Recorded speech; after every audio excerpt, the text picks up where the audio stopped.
one person that I was talking to and going over their story with them had this really great story idea, and somewhere along the line they were going to fall in love and then find out that they were actually half brother and half sister.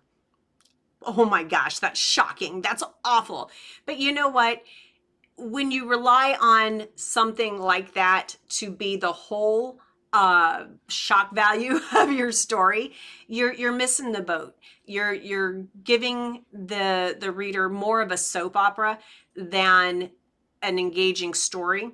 And yes, it may be shocking, but if that's the whole thing you're doing, you're really putting too much emphasis on your shock value of one thing.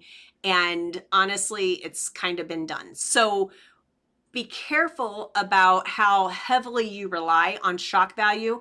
Use them strategically and sparingly.